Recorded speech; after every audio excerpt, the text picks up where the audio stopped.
Hello दोस्तों, आपके अपने चैनल एसजी नॉवल वर्ल्ड में आप सबका स्वागत है। ऐसे ही रोचक स्टोरी के लिए चैनल को सब्सक्राइब जरूर कर लीजिए। आइए अब एपिसोड कंटिन्यू करते हैं। Episode 36, my blushing cherry, you are making me crazy day by day. अब आगे प्रगति इत्ती को सीढ़ियों से होते हुए नीचे लेकर आती है और नीचे हॉल में लाकर उसको वहां रखे डेकोरेटेड सोफा जो स्पेशली इत्ती के लिए इस रस्म के लिए बनवाया गया था, जो कि फूलों से डेकोरेटेड था, उस पर बिठाती है। इत्ती की नजरें अब तक झुकी हुई थी। इत्ती अपनी निगाह उठाकर ऊपर देखती है तो वहां बहुत सी औरतें थी, कुछ गीत गा रही थी, कुछ ढोलक बजा रही थी। यह सब इत्ती के रिश्तेदार थे और कुछ लोकल औरतों को पूरी सिक्योरिटी के साथ बुलाया गया था। सब इत्ती की बलैया ले रहे थे। तभी हॉल में बैक टू बैक एक के बाद एक लोग आना स्टार्ट करते हैं, जो कि इत्ती के ससुराल से थे। मोनी, आकाश, मानसी, साक्षी जी, सुकन्या जी और तेजस्वी जी थे। वो लोग अब तक मेन हॉल में बैठे थे, लेकिन रस्म यहाँ लिविंग हॉल में शुरू होनी थी और यह रस्म सिर्फ औरतों में ही होने वाली थी। तेजस्वी जी इत्ती की बलैया लेते हुए कहती है, आप बहुत बहुत खूबसूरत लग रही है। आपके चेहरे पर दुल्हनों वाला नूर अभी से निखर के आ रहा, शायद हमारे पोते के प्यार का असर है। उनकी बात सुनकर पूरे हॉल में एक हंसी का ठहाका गूंज उठता है और उनकी आखिरी बात सुनकर तो इत्ती शर्म से पानी पानी हुई जा रही थी। उसने अपना चेहरा नीचे झुका लिया था, लेकिन उसके चेहरे की केसरी रंगत किसी से छुपाए नहीं छुप रही थी। मोनी इत्ती के पास बैठकर इत्ती को छेड़ते हुए कहती है, अरे दादी सा, अभी इतना ग्लो है तो शादी के बाद इतना होगा कि भाई सा को भाभी सा को सबसे छुपा कर रखना पड़ेगा।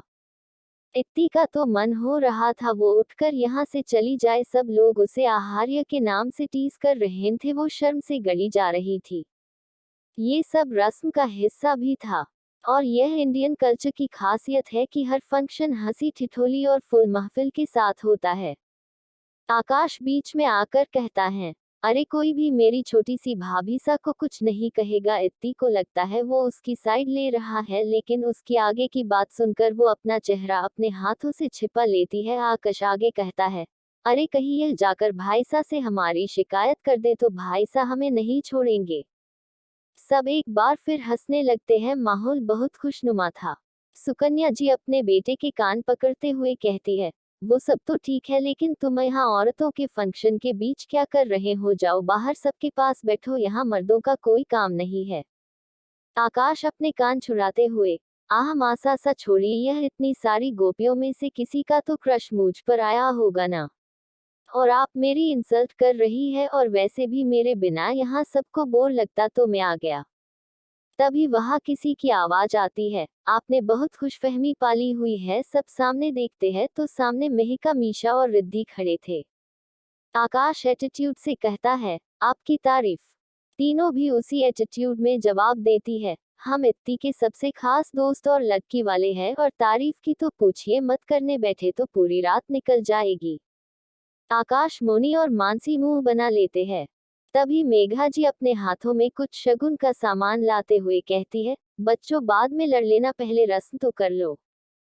फिर रस्म शुरू होती है और साक्षी जी रस्म के मुताबिक सिल्ले पर मेहंदी पीसना शुरू करती है। क्योंकि यह रस्म सास करती थी, सब औरतें अब जोरों शोरों से पूरे उत्साह के साथ गीत गा रही थी। आकाश एक ढोलक को अपने गले पर लटका कर तेज तेज ढोल बजाना शुरू करता है और मोनी और मानसी डांस करने लगते हैं, साथ में रिद्धि, मीशा और मेहका भी। लेकिन कोई ध्यान से देखे तो उनमें एक तरह का कंपटीशन चल रहा था। शायद लड़के वालों और लड़की वालों में जंग छिड़ गई थी।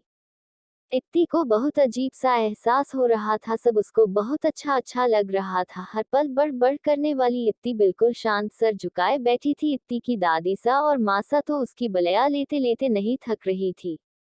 मेहंदी पिस जाने के बाद साक्षी जी इत्ती को एक लहरिया लाल रंग की चुन्नी उड़ाती है और एक बार उसकी बलैया लेती है और फिर उस चुन्नी का एक सिरा इत्ती की गोद में रखती है और उसमें नारियल, इत्ती के लिए जोड़े, मिठाई का बॉक्स और पैसे रखती है। इत्ती को बस एक एक बार सब छूना था। फिर प्रैक्ति सब सामान को उठाकर साइड में रखती है। मेघा जी एक थाल जो कि फूलों से सजी थी, उसमें साक्षी जी के द्वारा पीसी गई मेहंदी लेकर आती है। इत्ती जब अपने माँ को देखती है तो उसे अपने आप रोना आ जाता है और उसकी रुलाई फूट पड़ती है। उसे एहसास हो रहा था जैसे जैसे दिन नजदीक आएंगे उसकी अपना परिवार छोड़कर जाना होगा। यही ख्याल अचानक से आने से वो बहुत इमोशनल हो गई। उसको रोता सुन मेघा जी जो बमुश्किल अपने आंसू रोक रही थी वो भी रोने लगी और थाल सोफा पर रखकर इत्ती के सर पर एक बार प्यार से हाथ फेरती है। प्रैक्टी की भी आंखों में आंसू आ गए थे। सब इमोशनल हो गए थे। आकाश माहौल को हल्का करने के लिए कहता है, अरे आप सबने तो क्राइम चैन स्टार्ट कर दी, इसीलिए मैं आया था कि वक्त आने पर मोर्चा संभाल सकूं। और भाभी सा आप भी रोती है क्या? हमें तो लगा आप रुलाने वालों में से है। उसकी बात सुनकर इत्ती रोते हुए ही हंसने लगती है। और मानसी आगे कहती है, कहीं भाई सा को लगा हम लोगों ने आपको रुलाया हो ना बाबा, ना आप अपने प्रेशियस आंसू मत बहाए। और फिर साक्षी जी इत्ती के हाथों के बीचों बीच सीख से मेहंदी लगाकर रस्म करती है। इत्ती अपने हाथों की तरह देख रही थी, उसका चेहरा हल्का लाल था रोने की वजह से, और पलकों पर अभी भी नमी जमा थी, लेकिन उसका चेहरा बेहद दिलकश लग रहा था। अलग ही नूर था उसके चेहरे पर शादी का। फिर मेहंदी आर्टिस्ट इत्ती को बाकी की मेहंदी लगाना स्टार्ट करती है। इत्ती इटू सा मुंह बनाकर प्रैक्टी की तरफ देखती है तो प्रैक्टी समझते हुए हिना मेहंदी आर्टिस्ट से कहती है, आप कम ही लगाना, बूटा डिजाइन बना देना, ठीक है ना? मेहंदी आर्टिस्ट हाँ में सर हिलाती है और मेहंदी लगाना शुरू करती है। जैसे ही इत्ती को मेहंदी लगना शुरू होती है उससे जगह जगह खुजली होना शुरू हो जाती है और वो हिलने लगती है। मेहंदी आर्टिस्ट उसे बार बार टोक रही थी। इत्ती प्रैक्टी की धीरे से बोलती है, भाभी सा ये टॉर्चर लड़कियों को ही क्यों सहना पड़ता है, उनको भी तो लगवानी चाहिए मेरे नाम की मेहंदी। प्रैक्टी उसके सर पर हल्का सा चपत लगाते हुए धीरे से कहती है, पागल कुछ भी सोचती हो तुम? इत्ता मुंह बनाकर मन में कहती है, हाँ तो मैं बैठी उनके लिए मेहंदी लगा रही हूँ, खुद तो आराम से बैठकर लैपटॉप पर उंगलियां चला रहे होंगे। तभी इत्ती के फोन में एक मैसेज नोटिफिकेशन पॉपअप होता है। वो नाम देखकर इत्ती का दिल धक सा रह जाता है। वो अपने एक हाथ से जिसमें मेहंदी सूख चुकी थी उससे मैसेज ओपन करती है। मैसेज था कि, did you miss me my cherry? इत्ती तो लगभग सोफे से उछल ही गई थी। वो खुद को संभालती है, उसके चेहरे पर केसरी रंगत छा गई थी। वो खुद को संभालते हुए एक हाथ से रिप्लाई करती है, नहीं तो भला मैं आपको क्यों मिस करने लगी, मैं तो बहुत एंजॉय कर रही हूँ।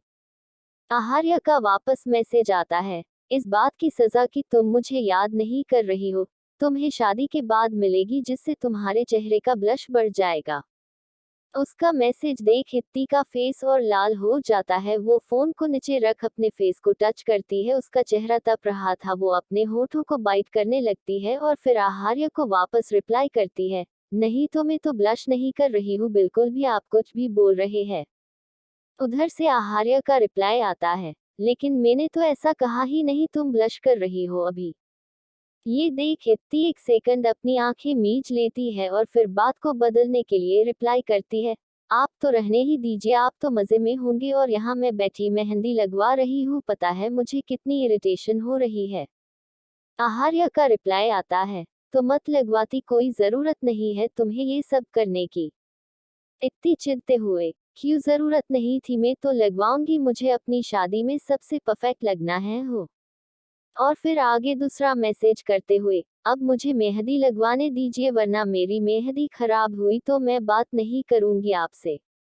और फोन ऑफ कर देती है। जयपुर। आहार्य अपने रूम में सोफा पर बैठा हुआ था। वो अपना फोन ऑफ कर अपना सर सोफा पर टिका आंखें बंद कर लेता है और एक दिलकश मुस्कान और बेहद जुनून के साथ बोला, are making me crazy day by day. My blushing cherry you.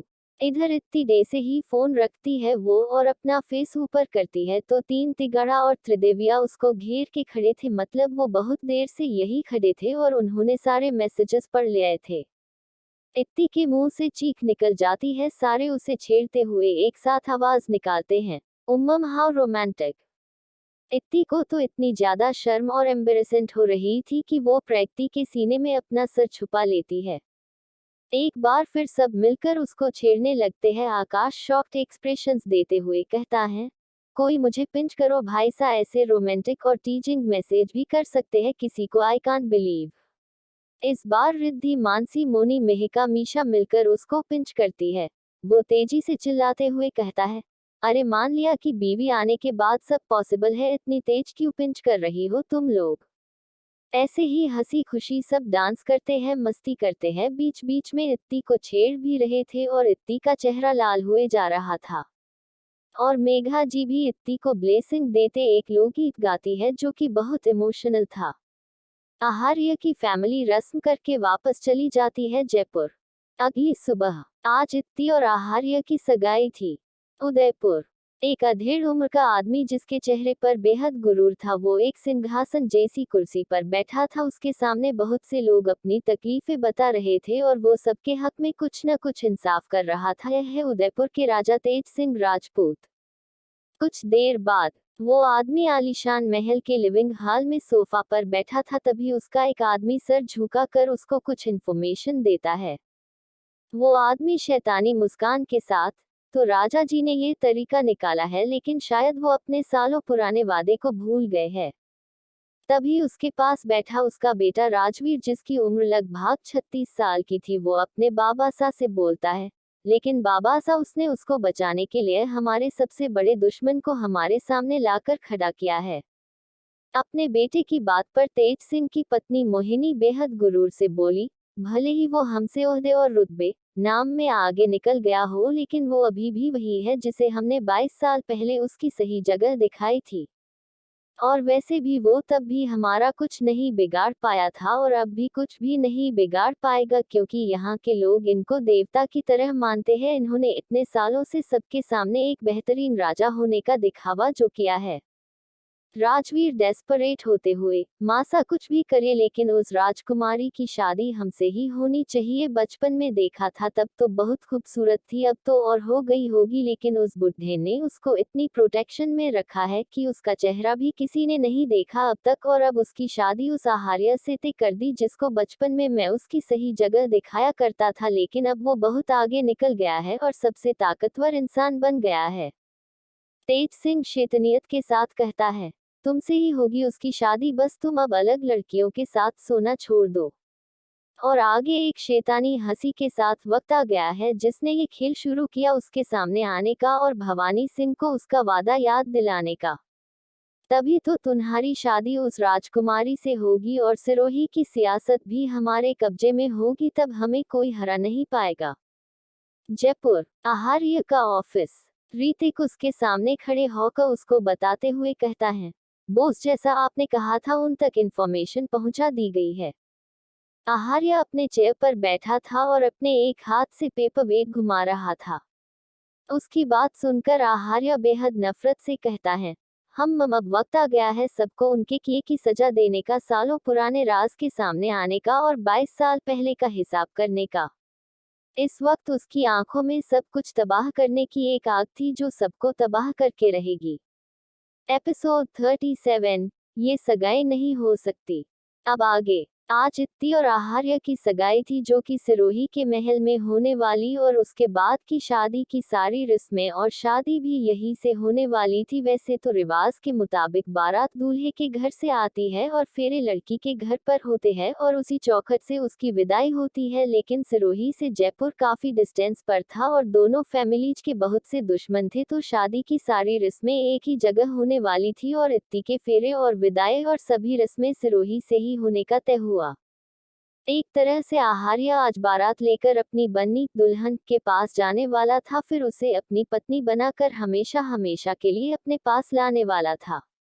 Sirohi अल्पविराम। इत्ती अपने बेड पर नहाकर बैठी थी, उसके लंबे बाल गीले थे और वो अपनी हथेली पर रची आहार्य के नाम की मेहंदी देख रही थी। उसके चेहरे पर एक मीठी मुस्कुराहट थी। उसकी मेहंदी की रंगत और निखर आई थी, आज बिल्कुल डार्क रची थी, कल तो हल्की लाल थी, आज स्याह सी हो गई थी। इत्ती के आज पहनने वाले कपड़े ज्वेलरी सब बिस्तर पर ऐसे ही फैले रखे थी। तभी पीछे से प्रकृति आते हुए कहती है, हमारी दुल्हन रानी शर्मा रही है, अपनी सयाजी के नाम की मेहंदी देख देख कर, क्या बात है। इत्ती हड़बड़ाते हुए, न नहीं ऐसा नहीं है, वो तो मैं देख रही थी कि कल ज्यादा अच्छी लग रही थी, रेड रेड सी, आज तो बिल्कुल काली सी हो गई है। प्रगति उसके मेहंदी से भरे हाथ अपने हाथों में लेती है और प्यार से उन पर हाथ फेरते हुए कहती है, अरे पागल, यही तो असली रंग है। और ऐसा कहा जाता है कि न पहले मेहंदी लाल लाल रचती है, तो मतलब आपका पति आपसे प्यार करता है, और मेहंदी अगर और गाढ़ी डार्क होती जाए तो मतलब उसका प्यार आपके लिए हर रोज बढ़ता जाएगा। ये सुनकर इत्ती के गालों पर केसरी रंगत छा जाती है और वो अपने मेहंदी से भरे पैरों की उंगलियां मोड़ लेती है। प्रकृति फिर इत्ती को कपड़े देती है और इत्ती चेंजिंग रूम में चेंज करके बाहर आती है। उसने एक डार्क मैरून कलर कर वेलवेट लहंगा और ब्लाउज पहनता था, अभी चुन्नी नहीं ली थी। उसके हल्के गीले बाल और नूरानी सादगी सा चेहरा, वो अभी से ही कयामत लग रही थी, और उसकी डार्क मेहंदी उसके लहंगे को कॉम्प्लीमेंट कर रही थी। प्रगति इत्ती को ड्रेसिंग पर बैठाती है और मेकअप आर्टिस्ट ने से ही इत्ती का मेकअप करने वाली होती है। इत्ती उसको रोक कर बोलती है, प्लीज लाइट मेकअप करना, बिल्कुल ऐसा ना हो कि मैं सफेद चुड़ैल लगूं। मेकअप आर्टिस्ट हंसते हुए कहती है, डोंट वरी मैम, जैसा आप कहेंगे वैसा ही लुक देंगे आपको। इत्ती खुद को मिरर में देखते हुए कहती है, हाँ बस ऐसा मेकअप करिए कि वो मुझे पहचान ले। इधर इत्ती अपने सजना के लिए सज रही थी और उधर जयपुर में महल के बाहर बहुत सारे चोपर और गाड़ियां खड़ी थी। सभी घर वाले रेडी थे और आहार्य का वेट कर रहे थे। कुछ देर बाद आहार्य ऋतिक के साथ बाहर आता है। आहार्य ने ब्लैक टैक्सिडो सूट पहना था जो मेड ब्लैक में था। वो बहुत ही ज्यादा डैशिंग लग रहा था। तेजस्वी जी रस्म के मुताबिक आहार्य की नजर उतारने वाली होती है, लेकिन आहार्य उनको रोक देता है। ये देखकर कोई कुछ नहीं कह पाता, लेकिन ऋतिक अचानक से बोलता है, बोस एक तरह से आप आज ही बारात लेकर जा रहे हैं, और यह रस्म इसलिए करते हैं ताकि आपकी शादी पर जो भी बला या बुरी नजर हो तो हट जाए और विवाहित जीवन सुखी रहे। करवा लीजिए। वैसे भी लेडी बोस को पता चला कि उनकी शादी में कोई भी कमी छोड़ी गई है आपने, तो वो आपको छोड़ेंगी नहीं।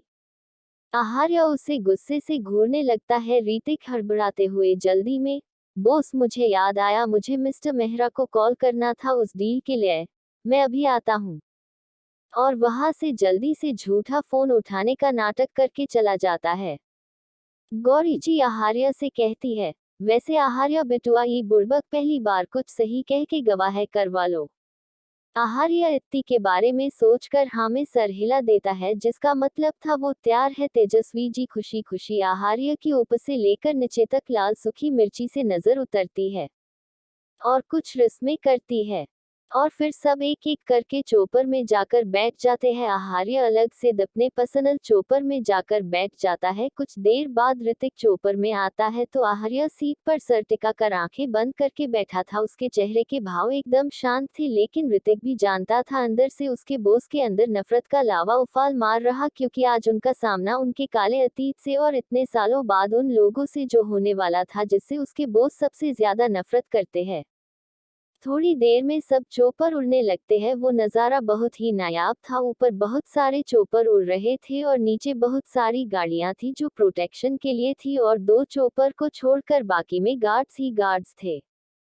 जब चोपर और कार सिरों में एंटर करते हैं तो वहां के रहने वाले लोग अपने घरों की खिड़कियों से इस आलीशान बारात को देख रहे थे। वो मंजर था ही इतना दिलकश, और सब लोगों को पता था कि आज उनकी राजकुमारी की सगाई है। उनके लिए ये किसी जश्न से कम नहीं था। सब अपने अपने घरों से फूल की पंखुड़ियां की बौछार कर रहे थे, जैसे सब अपने होने वाले दामाद का स्वागत कर रहे हो। ऊपर चोपर, नीचे कास का काफिला, और घरों में सब फूल की पंखुड़ियों की बौछार कर अपना आशीर्वाद दे रहे थे, क्योंकि भवानी सिंह जी इत्ती के हर बर्थडे हर चीज में बहुत बड़ा जश्न और दान पुण्य करते थे, तो सब राज परिवार की बहुत रेस्पेक्ट करते थे। इत्ती का रूम। इत्ती पूरी तरह से तैयार हो चुकी थी। प्रकृति इत्ती का दुपट्टा पिन अप करती है एक साइड से। इत्ती खुद को मिरर में देखती है। उसके बाल खुले थे और कर्ल्स किए गए थे, और साइड की मांग निकाल कर मांग टीके को अंदर से सेट किया गया था, जिससे उसका हल्का सा सिरा दिख रहा था। चेहरे पर दुनिया जहां का नूर, होंठों पर डार्क मारून लिपस्टिक, मेहंदी से भरे इन हाथों में भरी भरी मरून चूड़ियां। वो बला की खूबसूरत और नूरानी हुस्न की मलिका लग रही थी। प्रकृति और रिद्धि, मीशा और मेहिका सब एक साथ बोलती है, वफ तुम कितनी खूबसूरत लग रही हो इत्ती। इत्ती के चेहरे पर हल्की सी मुस्कान आ जाती है और इत्ती अपनी पलकें झुका लेती है। प्रकृति इत्ती के कान के पीछे काला टीका लगाती है।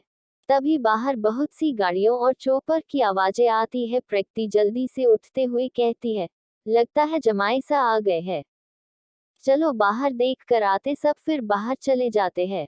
और इतनी नर्वसनेस में सबको जाते हुए देख रही थी। आहार्य के आने का सुनकर ही उसका दिल दे से कब्जे में नहीं था। वो अपने सीने पर दिल वाली जगह पर हाथ रख लेती है और जल्दी से खिड़की के पास जाकर हल्का सा झांक कर देखती है।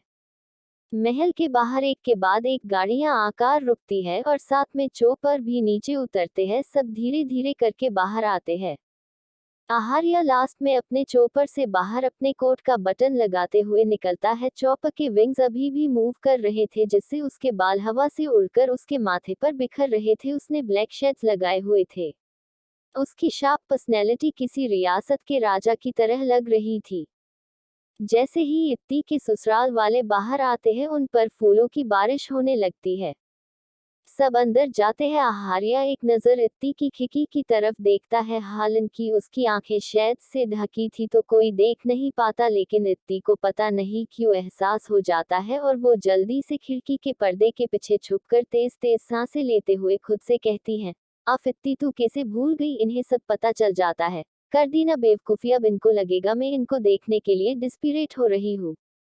आहार्य के चेहरे पर स्माइल आ जाती है। चोपर से उतरते ही उसे एहसास हो गया था कि उसकी चेरी बड़ी डिस्परेट नजरों से उसे ही देखने की कोशिश कर रही है। वो मन में कहता है, बस कुछ दिन और फिर तुम जब चाहे जैसे चाहो मुझे सामने से पूरे हक से देख सकती हो। इत्ती के घर वाले सब बाहर खड़े थे। सब महल के आउटडोर पर आते हैं तो इत्ती की माँ मेघा जी आहार्य की खुशी से आरती उतारते हुए कहती है, पधारिए जमाई सा। इत्ती के रिश्तेदार भी आ चुके थे। इत्ती की एक दूर की कजन अपनी बहन से कहती है, हाय जीजू कितने हॉट है यार, काश ये मुझसे शादी करते तो मैं तो बस इनको देखकर ही जिंदगी गुजार लेती। उसकी बहन उस लड़की को घूरते हुए, भूलो मत ये हमारे जीजू है और इत्ती के होने वाले पति। उसे पता लगा ना उसके होने वाले पति पर बुरी नजर है तुम्हारी तो तुम्हारा बहुत बुरा हाल करेगी। वैसे भी वो अपनी चीजों के लिए बहुत पोसेसिव है और ये तो उसके पति है। वो लड़की मुंह बनाकर, तो मैं डरती नहीं हूँ उससे, वैसे भी साली आधी घरवाली होती है। मैं तो चली जीजा जी पर डोरे डालने। हाँ। आहार्य जाकर स्टेज पर लगे सोफे पर अपने एक पैर पर पैर चढ़ाकर बैठ जाता है। उसकी डेस्परेट नजरें बस उसकी चेरी का इंतजार कर रही थी। वहाँ बहुत बड़े बड़े पॉलिटिशियन, बिजनेसमैन एवं कई कंट्रीज के प्रेसिडेंट भी आए थे क्योंकि द आहार्य सिंह राजपूत की सगाई जो थी। हालांकि किसी को उम्मीद नहीं थी कि आहार्य कभी शादी करेगा। इतने शॉर्ट नोटिस पर भी सब आ गए थे। भला आहार्य का इनविटेशन, वो भी उसकी शादी का, कौन मिस करेगा? सबके लिए यह बहुत अनएक्सपेक्टेड था। सबको तो उस लड़की को देखना था जिससे आहार्य शादी कर रहा है। कुछ देर बाद प्रकृति, मीशा, रिद्धि और मेहिका सब मिलकर इत्ती को लेकर आते हैं। सबकी नजरें उस हुस्न की मलिका पर टिक जाती है, लेकिन फिर सबको याद आता है वो किसकी होने वाली बीवी है तो सब अपनी नजरें इत्ती से हटा लेते हैं। आहार्य तो एकटक बहुत कशिश से इत्ती को देखे जा रहा था। कभी उसके हल्के कांपते होठ तो कभी उसकी झुकी पलकें तो कभी उसके आपस में उलझे मेहंदी लगे हाथों को। वो अपनी जगह से खड़ा होकर इत्ती को खुद लेने जाता है और यह वहां आए सभी गेस्ट के लिए बहुत शौकंग था। आहार्य डे से ही इत्ती को लेने स्टेज से नीचे उतरने वाला था। रिद्धि, मीशा और मेहिका इत्ती के सामने आ जाते हैं। हालांकि उनको ये करने के लिए बहुत गट्स लगे थे। आहार्य की आंखें सख्त हो जाती है उनकी हरकत पर। तभी रिद्धि अपना डर साइड कर कहती है, ऐसे नहीं जीजाजी, अपनी दुल्हन को अपने साथ ले जाने से पहले आपको अपनी सालियों को नेक देना होगा, तभी आप इत्ती से सगाई कर सकते हैं। और फिर तीनों अपना हाथ आगे कर दीजिए नेक और ले जाए अपनी बीवी को। उनकी बात सुनकर तीन तिगड़ा तुनक कर आगे आते हुए, ये कौन सी रस्म है जिसके बारे में हमने नहीं सुना? हाँ, भाभी को दीजिए, वो भी बिना नेक के। मानसी और मोनी भी आकाश के हाँ में हाँ मिलाते हैं। क्लोज। त्रिदेवियां इठलाते हुए कहती है, ये रस्म है और सगाई तभी होगी जब हमें नेक मिलेगा, और वैसे भी हम जीजा जी से मांग रहे हैं, आपसे नहीं। और वो लोग आपस में बहस करने लग जाते हैं। आहार्य की नजरें तो बस इत्ती पर थी। वो जुनून से उसे देख रहा था। उसे दुनिया जहां से कोई मतलब नहीं था। इत्ती को उसकी नजरें फील हो रही थी। वो नजरें झुकाए खड़ी थी और अपने उंगलियों को आपस में उलझा रही थी। आहार्या अपने पॉकेट से अपना वॉलेट निकलता है। तीनों ये देखकर खुश हो जाती है और तीन तिगाड़ा का मुंह उतर जाता है। बाकी सब गेस्ट को तो शौक पर शौक मिल रहे थे क्योंकि आहार्या ऐसा कुछ करेगा किसी को उम्मीद नहीं थी। आहार्या अपना एक गोल्डन कार्ड निकलता है जो बहुत शाइन कर रहा था और वो रिद्धि की तरफ बढ़ा देता है। रिद्धि तो एकदम शौक और खुशी से उछल पड़ती है क्योंकि वो कार्ड वर्ल्ड में ओनली 100 लोगों के पास था। हालांकि यह आहार्या का सप्लीमेंट कार्ड था, उसके पास ऐसे बहुत से कार्ड्स थे इस वक्त भी। रिद्धि उस कार्ड को लेकर उसका पासवर्ड पूछती है। आहार्या, जिसकी नजरें शुरू से अब तक इत्ती से हटी नहीं थी, वो इत्ती को ही देखकर भवहीन आवाज में बोलता है 0612। ये सुनकर तीनों के मुंह के साथ एक साथ निकलता है वो इट्स इत्तीस बर्थडे। इत्ती भी चौंक कर आहार्या की तरफ देखती है। आहार्या उसको देखते हुए नीचे उतर कर इत्ती का हाथ अपने हाथों में लेता है। उसका टच पाकर इत्ती का रोम रोम खिल उठता है। उसकी पलकें अभी भी झुकी थी। आहार्य फिर उसे स्टेज पर लाकर जैसे ही उसे सोफा पर बिठाने वाला होता है। Episode 38, congratulations on becoming half husband wife. अब आगे आहार्य डे से ही इत्ती को स्टेज पर बैठाने वाला होता है, तभी पीछे से किसी की आवाज आती है, ये सगाई नहीं हो सकती। उस आवाज को सुनकर आहार्य की आंखों में बेइंतहा नफरत और होठों पर एक कुटिल मुस्कान आ जाती है। सब लोग चौंक कर आवाज की डायरेक्शन में देखते हैं तो वहां तेज सिंह राजपूत अपने बेटे और अपने कुछ गार्ड्स के साथ और कुछ और आदमियों के आ रहा था। उसके चेहरे पर हमेशा वाला गुरूर था। तेज सिंह को देखकर भवानी सिंह जी के चेहरे पर चिंता की लकीर आ गई थी। राजवीर अपनी डेस्परेट नजरों से इत्ती को देखने की कोशिश कर रहा था, लेकिन आहार्या अभी भी इत्ती के सामने खड़ा था। उसका चेहरे इत्ती की तरफ था। शिवाय गुस्से से बोलता है, तुम लोगों को यहाँ किसने आने दिया? शिवाय की बात सुनकर कुछ आदमी जो कि तेज सिंह के साथ थे वो भड़कते हुए कहते हैं, आप हमारे राजा जी से इस तरह से बात नहीं कर सकते। तेज सिंह उन्हें शांत कराते हुए भवानी सिंह जी की तरफ देखकर घमंड से कहता है, हम भी यहाँ सगाई के लिए ही आए हैं, लेकिन यहाँ आप अपनी पोती की सगाई गलत इंसान से कर रहे हैं। शायद आप अपना वादा भूल गए हैं राजा साहब। भवानी सिंह जी भड़कते हुए कहते हैं, यहाँ कोई तमाशा मत करो और चले जाओ यहाँ से। हमारी पोती की सगाई बिल्कुल सही इंसान से हो रही है। तेज सिंह एक कुटिल मुस्कान के साथ थोड़ी तेज आवाज में कहता है, राजपूत अपना वादा कब से तोड़ने लगे हैं? शायद आप अपना वादा भूल गए हैं जो आपने हमसे सालों पहले किया था। उसकी बात सुनकर भवानी सिंह जी चेहरे पर थोड़े डर के भाव आ जाते हैं। उन्हें इसी बात का डर था। वो याद करते हैं आज से कई साल पहले जब दुश्मनों ने उन्हें घेर लिया तो तेज सिंह ने उनकी जान बचाई थी। बदले में उन्होंने वादा किया था कि इसके बदले वो जो चाहे उससे मांग सकता है, और जब इत्ती पैदा हुई तो तेज सिंह ने बड़ी चालाकी से उनसे उनके वादे के बदले यह मांगा था कि वो इत्ती की शादी उनके घर के बेटे से करेंगे। भवानी सिंह जी को इसकी बिल्कुल उम्मीद नहीं थी कि वो ऐसा कुछ मांगेगा, और फिर उन्हें तेज सिंह के कई काले राज का पता लगा और उसके बेटे राजवीर के बारे में उन्होंने पता करवाया। वो कई लड़कियों की जिंदगी खराब कर चुका है और वो इत्ती से उम्र में लगभग दुगना है। इसलिए उन्होंने इत्ती की शादी जल्दबाजी में इतनी जल्दी सबसे पावरफुल इंसान से तय कर दी।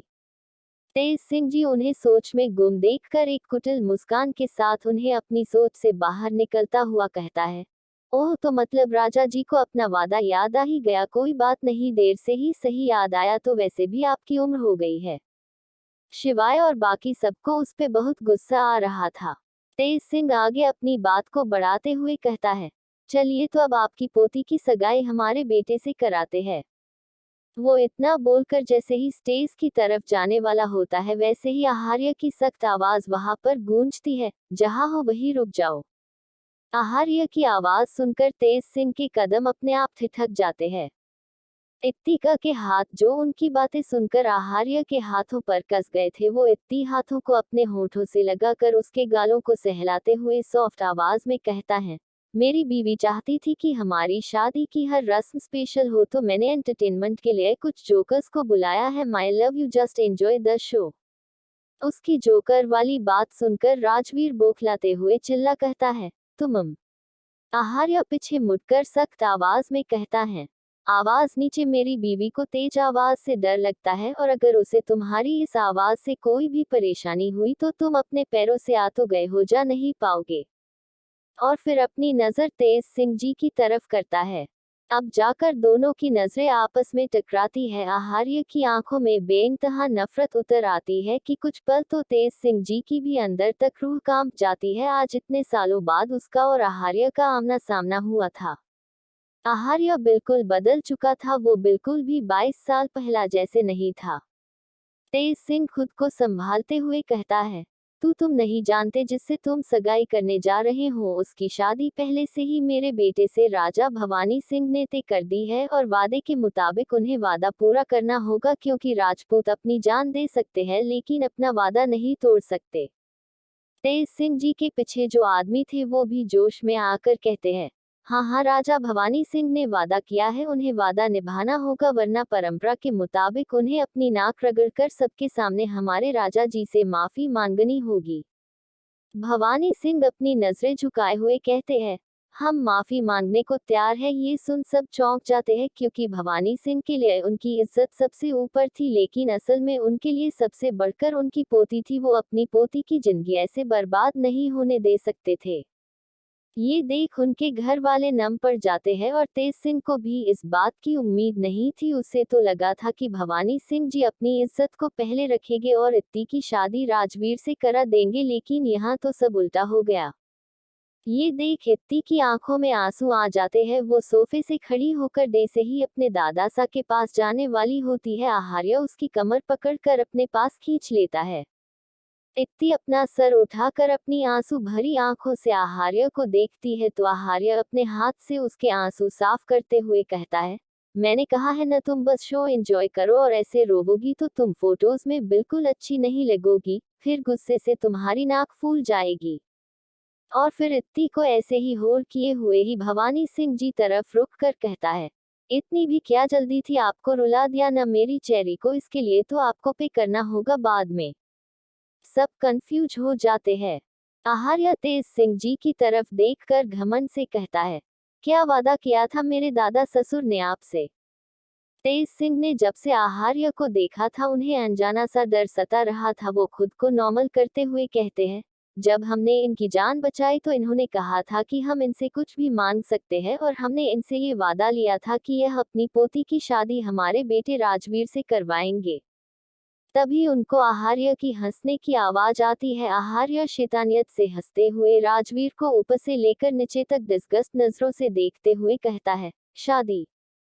फिर इत्ती की तरफ देखकर उसके बाल उसके कान के पीछे करते हुए, वो भी मेरी चेरी से तुम्हारे बेटे की औकात भी नहीं है कि यह ख्याल भी यह अपने दिलो दिमाग में ला सके। ये सुनकर तो राजवीर के तन बदन में आग लग जाती है। वो कुछ बोलने वाला होता है कि आहार्य, जिसकी नजरें इत्ती के चेहरे पर थी, वो बिना राजवीर को देखे कहता है, अभी मेरी बात पूरी नहीं हुई है, और आहार्य सिंह राजपूत को ये बिल्कुल पसंद नहीं कोई उसकी बात काटे। राजवीर अपने गुस्से की जब्त कर लेता है, हालांकि जब से उसने आहार्य को देखा था डर उसे भी लग रहा था। आहार्य तेज सिंह की तरफ देखकर नफरत भरी आवाज में कहता है, और राजा भवानी सिंह अपना वादा ही निभा रहे हैं, जैसा कि उन्होंने वादा किया था कि वो अपनी पोती की शादी तुम्हारे घर के बेटे से करेंगे, तो वही हो रहा है, उसी घर के बेटे से उनकी पोती की शादी हो रही है।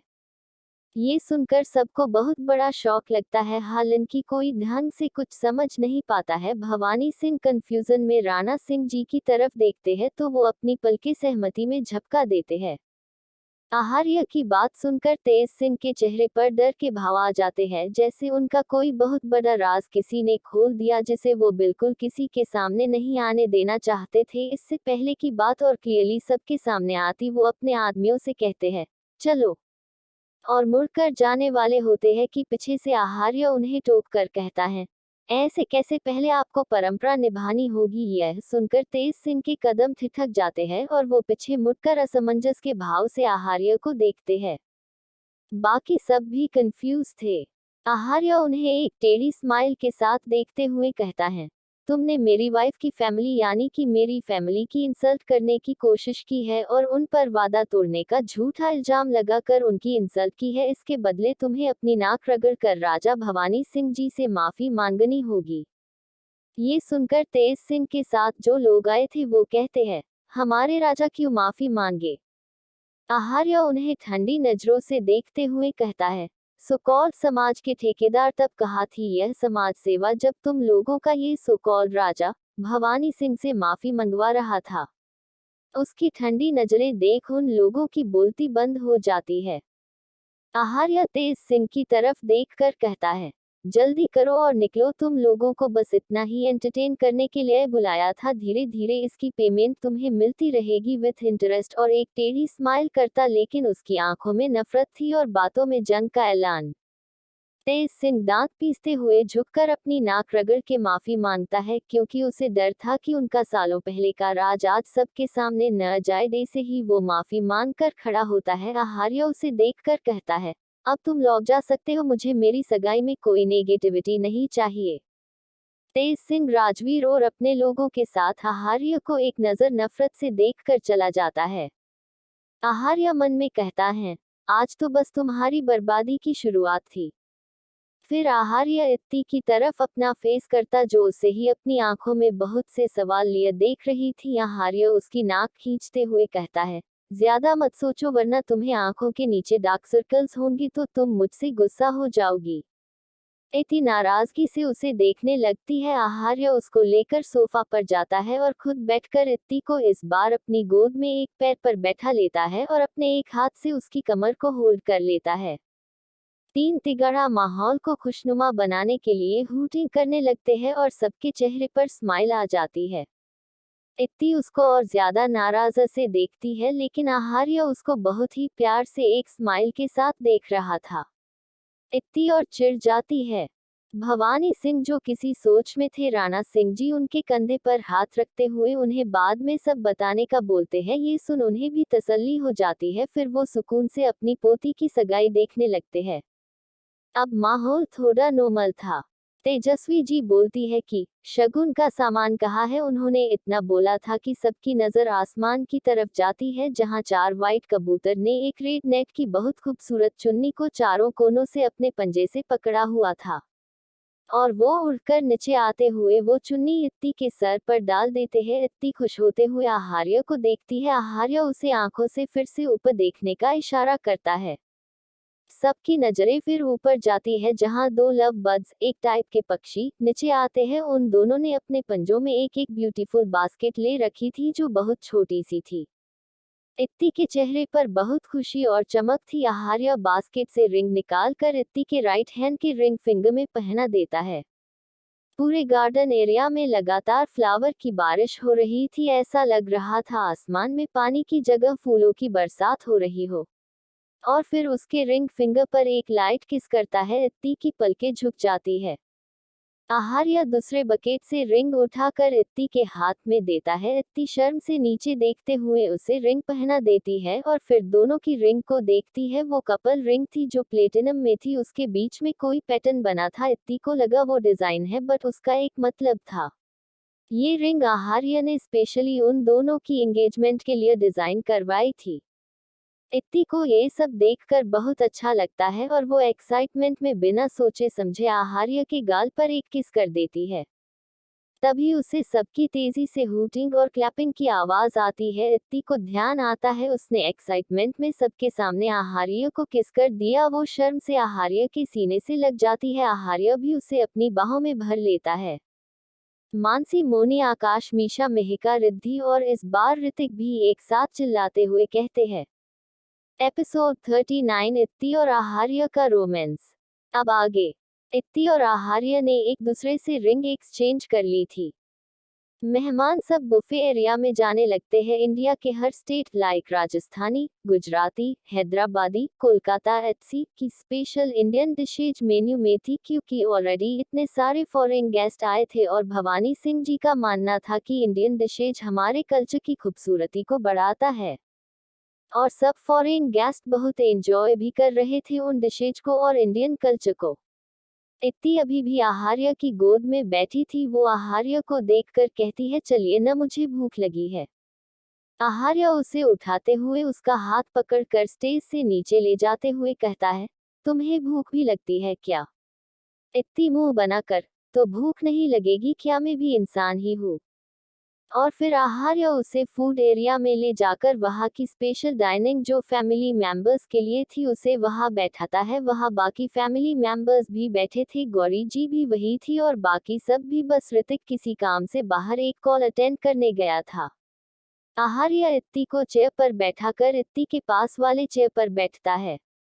गौरी जी इत्ती को प्यार से देखते हुए तेजस्वी सिंह से कहती हैं, कुछ भी कहो, आहार्य बिटुआ की दुल्हन है, बड़ी प्यारी। सब स्माइल करने लगते हैं। इत्ती के गाल हल्के लाल हो जाते हैं। वो स्माइल करते हुए बोलती है, थैंक यू आंटी। फिर बाकी सब खाते हुए आहार्य और इत्ती की शादी में क्या क्या करना है डिस्कस करने लगते हैं। और आहार्य जो उसे स्पून से एक बाइट खिलाने वाला था, इत्ती उसके हाथ से लगभग चम्मच छीन कर खुद खाने लगती है। आहार्य उसको अपनी आंखें छोटी करके घूरने लगता है। इत्ती बिना उसकी तरफ देखे अपनी मिष्टी दोई को खाते हुए कहती है, मुझे घूरने से अच्छा आप ये सोचिए कि आपने क्या गलती की है। देर रात तक फंक्शन खत्म होता है। सब मेहमानों के रुकने के लिए होटल्स बुक किए गए थे और आहार्य के फैमिली मेंबर्स महल के दूसरे हिस्से में रुकने वाले थे, क्योंकि कुछ रस्में दुल्हा दुल्हन की इंडिविजुअल होती है जो दुल्हा दुल्हन को अलग अलग करनी होती है, वरना अपशगुन माना जाता है। पूरे टाइम इत्ती और आहार्य की नोकझोंक टेबल के नीचे से चल रही थी। इत्ती आहार्य को फुल इग्नोर कर रही थी और आहार्य बस उसे घूरे जा रहा था, क्योंकि उसे समझ नहीं आ रहा था अचानक इत्ती को हुआ क्या। वो टेबल के नीचे से कभी इत्ती का हाथ पकड़ता तो इत्ती मुंह बनाते हुए अपना हाथ छुड़वा लेती, लेकिन लोगों के सामने ऐसा शो हो रहा था जैसे वो दोनों प्यार से एक दूसरे की तरफ देख रहे हैं।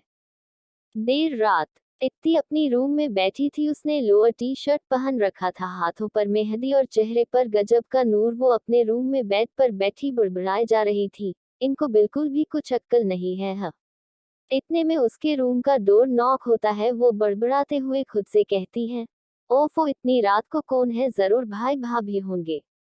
और जैसे ही अपने रूम का डोर ओपन करती है तो सामने वाले शख्स को देखकर उसके मुंह पर दरवाजा बंद करने वाली होती है, लेकिन दरवाजा बंद नहीं होता। वो नीचे देखती है तो आहार्य ने अपना शू दरवाजा के बीच रखकर दरवाजा बंद होने से रोक लिया था। इतनी पूरी ताकत से दरवाजा बंद करते हुए कहती है, जाए यहाँ से, ऐसे रात में किसी लड़की के कमरे में आना शोभा नहीं देता है, ऊपर से आप जैसी इतनी बड़ी हस्ती को तो बिल्कुल भी नहीं।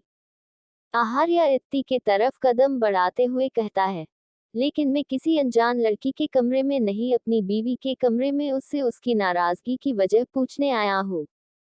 इत्ती अपनी कदम पीछे लेते हुए, लेकिन अभी मैं आपकी बीवी नहीं हूँ और वजह आप खुद पता कीजिए।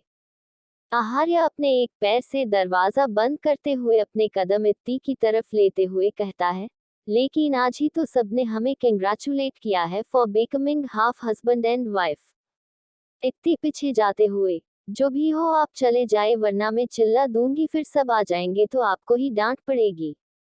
अब तक इत्ती बालकनी के रेलिंग पर टिक चुकी थी और आहार्य उसके बिल्कुल सामने था। आहार्य अपने दोनों हाथ इत्ती के दोनों तरफ रखते हुए इत्ती के ऊपर झुककर उसके कान को अपनी वेट टंग से लिक करते हुए सेडेक्टिव आवाज में कहता है, चिल्लाओ। इत्ती की पकड़ रेलिंग पर कस जाती है और वो अपनी आंख बंद करते हुए तेज तेज सांसें लेते हुए उखड़ी आवाज में कहती है, मैं पक्का चिल्ला दूंगी। आहार्य उसके रेलिंग पर कसे हाथों पर अपने हाथ रखते हुए उसके माथे को अपने माथे से जोड़कर कहता है, हम चिल्लाओ। तभी गेट नॉक होने की आवाज आती है। आई इसी के साथ शिवाय की आवाज आती है। छोटी आवाज सुनकर इत्ती फट से अपनी आंखें खोलती है और आहार्य को खुद से दूर करते हुए कहती है, भाई सा आ गए, प्लीज आप छुप जाए। आहार्य उसकी कमर पकड़कर उसकी गर्दन पर ग्लॉसी किसेस करते हुए कहता है, मैं डरता नहीं हूँ तुम्हारे भाई से, आने दो उसे, वो भी हमें ऐसे देखकर खुद ही चला जाएगा। इत्ती की तो डर के मारे सांस अटकी हुई थी। वो आहार्य को खुद से दूर करते हुए कसमसाते हुए कहती है, प्लीज आप यहाँ बालकनी में खड़े हो जाए, जब तक भाई सा है, प्लीज। आहार्य लगातार उसकी गर्दन को चूमते हुए कहता है, मुझे क्या मिलेगा ऐसा करने पर। इत्ती कुछ सोचते हुए, मैं आपको अपने गुस्सा होने का रीजन बता दूंगी। आहार्य उसकी नेक पर हल्का सा बाइट करते हुए उसे छोड़ देता है। इत्ती सिसक उठती है। इतने में दरवाजा खुलता है क्योंकि वहां सब डोर ऑटोमेटिक था, अंदर से बंद करने पर ऑटोमेटिक बंद हो जाता था और या तो अंदर से ओपन होता था या बाहर से मास्टर की से। इत्ती ने जब काफी देर तक डोर ओपन नहीं किया तो शिवाय को टेंशन हो गई और फिर वो जल्दी से मास्टर की लेकर आया। जैसे ही गेट खुलता है शिवाय और प्रैक्टी अंदर आते हैं। इत्ती वही बालकनी के स्लाइड डोर पर खड़ी थी और आहार्य दीवार की साइड टिक कर खड़ा था। उस साइड अंधेरा था और लाइट्स ऑफ थी तो शिवाय को इत्ती का हल्का हल्का फेस दिख रहा था। शिवाय जब इत्ती को ऐसे बालकनी में खड़ा हुआ देखता है तो उससे पूछता है, छोटी तू ऐसे क्यों खड़ी है? इत्ती अजीब तरह से हंसते हुए कहती है, वो भाई साहब मैं फ्रेश हवा लेने आई थी यहाँ। आज मैं बहुत थक गई हूँ और नींद भी नहीं आ रही थी, इसलिए। इत्ती अभी इतना बोल ही रही थी कि उसकी मुंह से चीख सी निकल जाती है, क्योंकि आहार्य उसकी टी शर्ट के अंदर अपना हाथ डालकर उसकी कमर को सेंसुअली टच कर रहा था और अचानक उसके ऐसा करने से इत्ती के मुंह से डर के मारे चीख निकल गई। शिवाय और प्रैक्टी उसकी चीख सुनकर जैसे ही उसकी तरफ कदम बढ़ाते हैं इत्ती जल्दी से कहती है, अरे आप मत आइए, फिर खुद की बात करेक्ट करते हुए, मतलब यहाँ बहुत मच्छर है इसलिए ही तो मैं चीखी। रुकिए मैं आती हूँ, और आहार्य का हाथ जल्दी से अपनी कमर से हटाकर उन दोनों के पास जाती है। आहार्य दीवार से टिककर बेफिक्री से खड़ा था, जैसे उसे कोई फर्क ही न पड़ता हो कि किसी को उसके यहाँ होने का पता लग जाएगा। इत्ती उन दोनों के पास जाकर अजीब तरह से रिएक्ट करते हुए कहती है, वो अब मुझे बहुत नींद नहीं आ रही है, फिर खुद को ही चपत लगाते हुए कहती है, मेरा मतलब मुझे बहुत नींद आ रही है। शिवाय उसे ऐसे अजीब तरह से रिएक्ट करते हुए देख उसके फेस को देखकर कुछ समझने की कोशिश कर रहा था। वो इत्ती के माथे को टच करके कहता है, तुझे कहीं बुखार तो नहीं, यह कैसा बिहेव कर रही है तू? लेकिन प्रैक्टी की नजर उसके नेक पर बने लव बाइट पर जाती है और वो सब समझ जाती है और फिर स्माइल करते हुए एक नजर बालकनी की तरफ देखकर शिवाय से कहती है, अरे आप क्या उसकी जासूसी कर रहे हैं? उसने कहा ना वो थक गई है और दुल्हन अक्सर थकान नर्वसनेस में ऐसी हरकतें करती है। चलिए आप। इतना कहकर प्रैक्टी उसको खींचकर वहां से ले जाने लगती है। शिवाय जाते हुए इत्ती की देखकर कहता है, रेस्ट कर, ठीक है ना? वो दोनों जैसे ही रूम से बाहर जाते हैं इत्ती जल्दी से रूम का गेट बंद कर जैसे ही पलटने वाली होती है, आहार्य उसे पीछे से अपनी बाहों में भर लेता है। इत्ती शांति से उसकी बाहों में खड़ी होकर राहत की सांस लेते हुए कहती है, आज आपकी वजह से भाई साहब के सामने मुझे ऑकवर्ड होना पड़ता। आहार्य उसकी इस बात का कोई जवाब नहीं देता और उसके कंधे पर अपना चिन रख उससे पूछता है, बताओ क्यों नाराज हो गई थी तुम? इत्ती को याद आता है और वो उसी पोजीशन में खड़ी होकर चिड़ी हुई आवाज में कहती है, आज बता रही हूँ लेकिन नेक्स्ट टाइम से आपके खुद ही पता लगाना होगा, मैं नहीं बताने वाली। आपको पता है सबने मेरी कितनी तारीफ की, लेकिन बस आपने नहीं की, जबकि आपको सबसे पहले करनी चाहिए थी। हाँ करेंगे भी क्यों, आपने तो ढंग से देखा भी नहीं होगा कि मैं कैसी लग रही हूँ। आहार्य उसकी शिकायतें सुनकर उसको ले जाकर मिरर के सामने खड़ा करता है और उसको फिर अपने बाहों में समेटते हुए कहता है, मैंने सिर्फ तुम्हें और तुम्हें ही उन नजरों से देखा था जैसे देखने का हक सिर्फ मुझे है। इत्ती के चेहरे पर मुस्कान आ जाती है लेकिन वो अपनी स्माइल को रोकते हुए कहती है, तो बताए किस कलर की लिपस्टिक लगाई थी मैंने?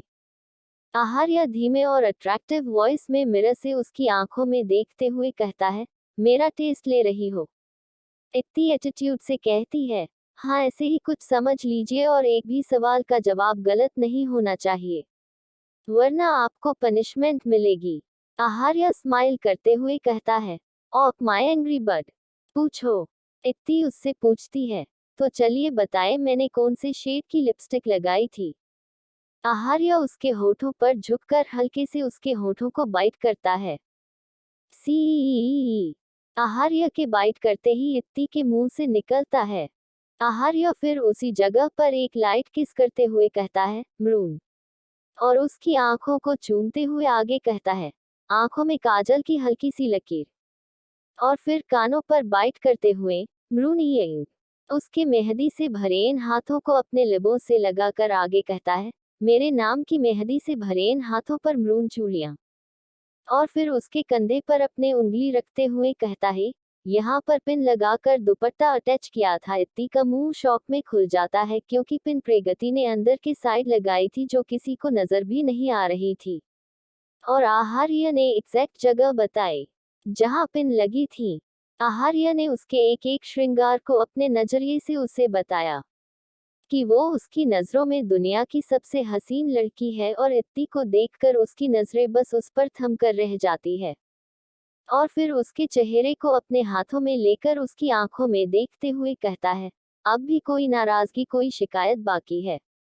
इत्ती भी उसकी आंखों में देखते हुए न में सर हिलाती है। आहार्य उसकी कमर पकड़कर झटके से उसे अपने और करीब करते हुए कहता है, हम now it's time to your punishment. इतनी बड़ी बड़ी आंख कर उससे कंफ्यूजन में पूछती है, पनिशमेंट क्यों, मैंने क्या किया?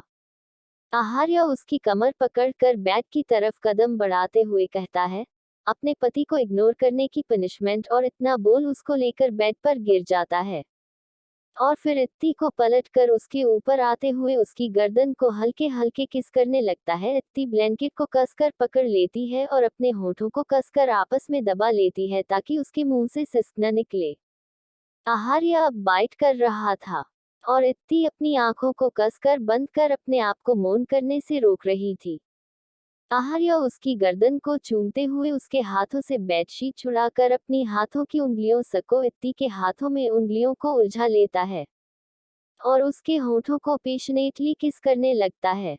इत्ती को अजीब सी फीलिंग आ रही थी जो उसे समझ नहीं आ रही थी क्योंकि वो टीनेजर थी, उसके हार्मोन स्टेबल नहीं थी, उससे अपनी फीलिंग कंट्रोल नहीं हो रही थी। वो आहार्य की उंगलियों को और तेजी से जकड़ लेती है और एक्साइटमेंट उसके पैरों पर अपने पैर के अंगूठे को चला रही थी। Episode 40, calm down my angry bird. कोई कुछ नहीं कहेगा तुम्हें।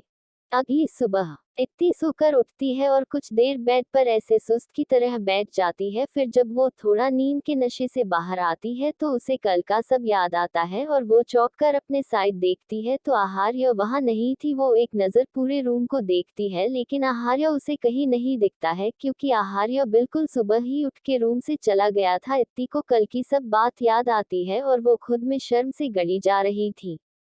वो पिलो को टाइट हक कर लेती है और सोचने लगती है कि कल उससे अपने इमोशंस कंट्रोल नहीं हो रहे थे और उसने आहार्य को बोल दिया था कि उससे कंट्रोल नहीं हो रहा है, उसे कुछ अजीब सा हो रहा। तो आहार्य ने उसे समझाया था कि वो अभी टीनेजर है, उसके इमोशंस किसी भी चीज को लेकर आउट ऑफ कंट्रोल हो सकते हैं, वो किसी भी चीज को लेकर इजीली इनसिक्योर हो सकती है, और भी कई चीजें आहार्य ने उसे प्यार से समझाई थी।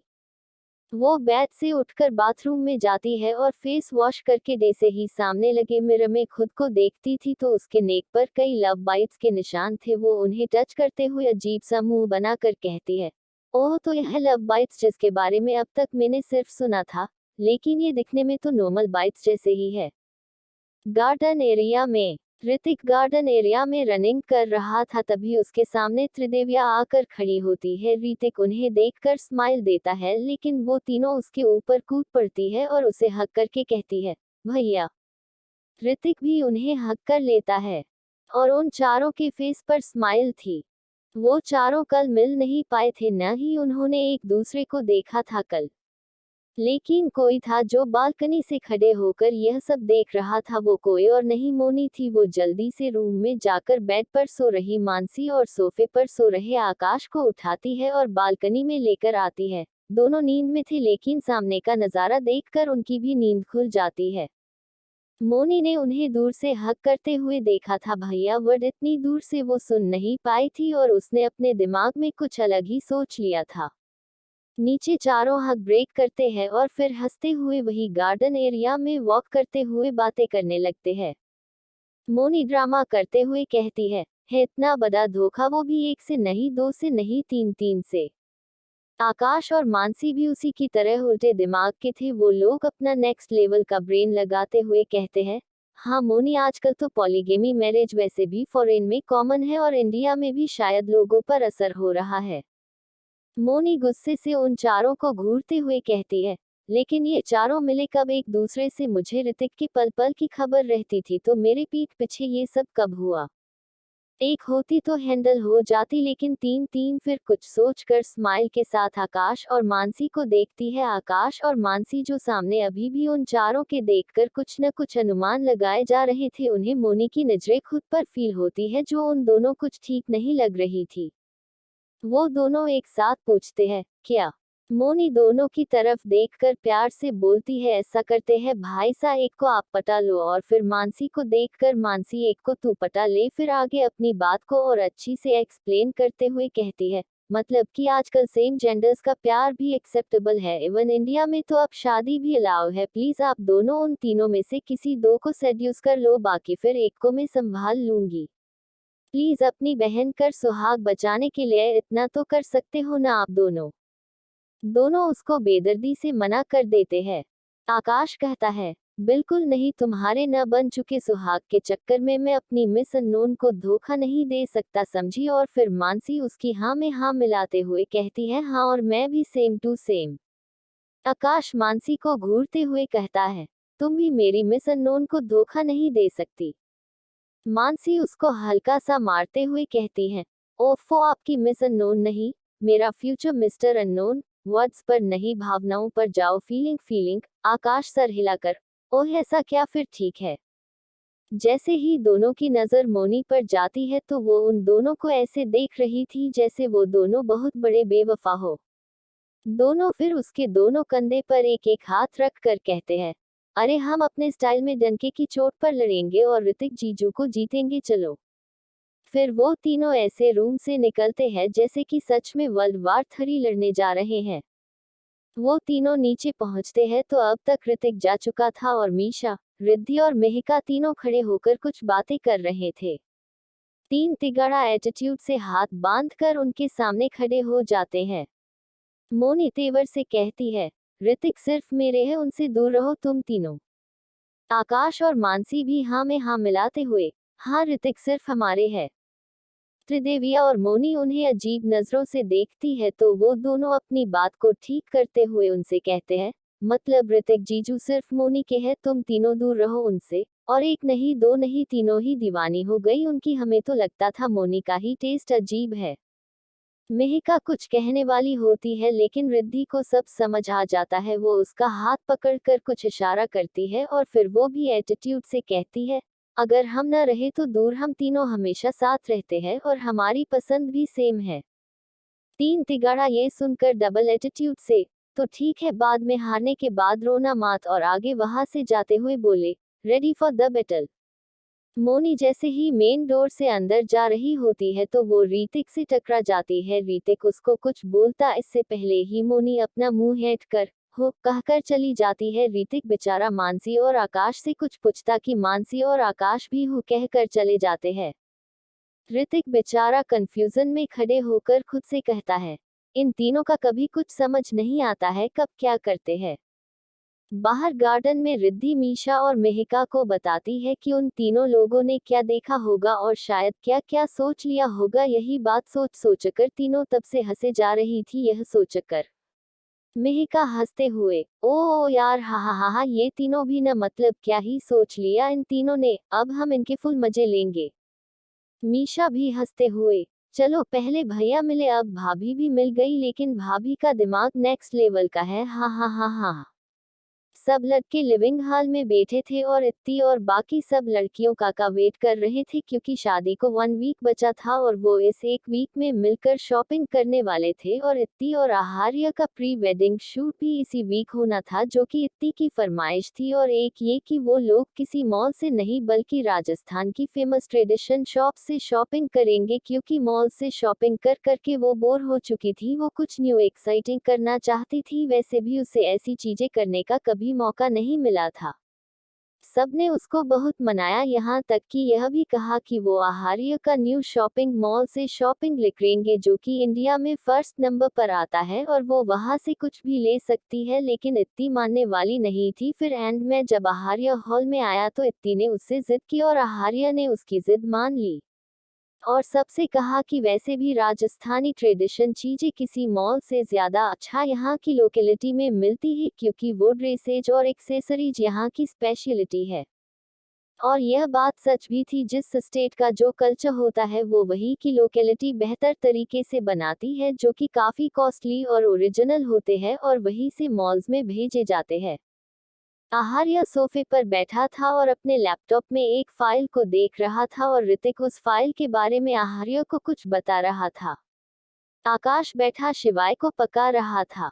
इधर इत्ती के रूम में सब बैठकर इत्ती को टीज कर रहे थे उसके नेक पर बने लव बाइट को लेकर, और इत्ती बस सबको एक्सप्लेन कर रही थी कि यह बस कल मच्छर ने काटा है, क्योंकि वो बालकनी में खड़ी थी। प्रगति सबको बोलती है और मान लिया मच्छर ने काटा है और वो मच्छर कल बालकनी में था, लेकिन अब ये भी बताओ कि मच्छर ने और कहाँ कहाँ काटा है। इत्ती अब फ्रस्ट्रेट होकर कहती है, बस उन्होंने नेक पर बाइट किया था और फिर किस। इतना बोलकर वो रुक जाती है और खुद के फेस को पिलो से कवर कर लेती है। सब लड़कियों एक साथ, ओ किस। इत्ती जल्दी से बेड से उठते हुए सबसे कहती है, अब चलिए। वो वेट कर रहे होंगे और भाग जाती है, लेकिन कुछ कदम तक उसको इतने सुनाई देता है कि वो लोग बोल रहे थे, ओह वो क्या बात है, अभी से एजीओ जी नॉट बैड। हाँ। इत्ती तो बस भागते हुए नीचे जाती है। उसने पीच जॉर्जेट स्कर्ट और वाइट फिटेड क्रॉप टॉप और गले में शिफॉन स्टॉल डाल रखा था। वो जैसे ही सीढ़ियों से भागते हुए नीचे जाती है, सब उसकी तरफ देखते हैं। आहार्य उसे ऐसे भागता देखता है तो फिर सोफे से उठकर उसके पास आते हुए उससे पूछता है, क्या हुआ, तुम ऐसे भागकर क्यों आ रही हो। इतनी तेज तेज सांसें लेते हुए कहती है, न नहीं कुछ नहीं, ऐसे ही। और आहार्य उसका हाथ पकड़कर उसे सोफा पर बैठाता है, फिर उसे उसे पानी पिलाता है और उसकी पीठ हल्के से रब करता है। अब जाकर इत्ती की सांसें नॉर्मल होती है। प्रकृति और बाकी सब भी नीचे आते हैं। प्रकृति आगे थी, मोनी तीनों वृद्ध थी। मीशा मिहिका को सुनाते हुए मानसी से कहती है, ये ऋतिक भी न, इन्होंने भाई सा को भी रोमांटिक बना दिया, ये भी मेरे साथ ऐसा ही करते हैं। त्रिदेविया आगे आगे चल रही थी और उनको मोनी की बात सुनकर बहुत हंसी आ रही थी, क्योंकि उन्हें पता था मोनी उन्हें ही सुना रही है। सब बाहर खड़े थे। आहार्य इत्ती को लेकर जैसे ही अपनी कार में जाने वाला होता है, इत्ती उससे कहती है, क्या गार्ड्स भी हमारे साथ जाएंगे। आहार्य आगे देखते हुए हम्म कहता है। इत्ती उसका हम्म सुनकर फिर कुछ नहीं कहती है। आहार्य इत्ती को आगे की सीट पर बैठाता है और फिर ड्राइविंग सीट पर आकर बैठ जाता है। आज वो खुद ड्राइविंग करने वाला था। इत्ती उसको ड्राइविंग सीट पर देखकर हंसते हुए कहती है, आपको ड्राइविंग भी आती है, मुझे तो लगा कि कार हमेशा ड्राइवर करते हैं, तो इसलिए आपको आती ही नहीं होगी। डे से मुझे नहीं आती ड्राइविंग। आहार्य उसकी सीट बेल्ट लगाते हुए उसके लिप्स पर हल्का सा पैक करते हुए कहता है, मुझे और भी बहुत कुछ आता है। इत्ती आहार्य की चेस्ट पर हाथ रखते हुए दोनों के बीच डिस्टेंस मेंटेन करते हुए कहती है, आप न हटिए, एक तो कल के बाइट मार्क्स की वजह से वैसे ही सब मुझे चिढ़ा रहे हैं, अब फिर से किसी ने देखा तो सब फिर मुझे टीज करेंगे। आहार्य उसकी नाक खींचते हुए कहता है, calm down my angry bird, कोई कुछ नहीं कहेगा तुम्हें। इत्ती विंडो की तरफ देखते हुए उसकी बात का जवाब देती है, आपका क्या, सब मुझे टीज करते हैं, आपको तो कोई कुछ नहीं कहता है, किसी की हिम्मत नहीं होती आपके सामने कुछ बोलने की। आहार्य उसका एक हाथ अपने हाथ में लेकर स्टीयरिंग पर रखता है और कार स्टार्ट करते हुए उससे कहता है, तो ठीक है, तुम मुझे टीज कर लिया करो।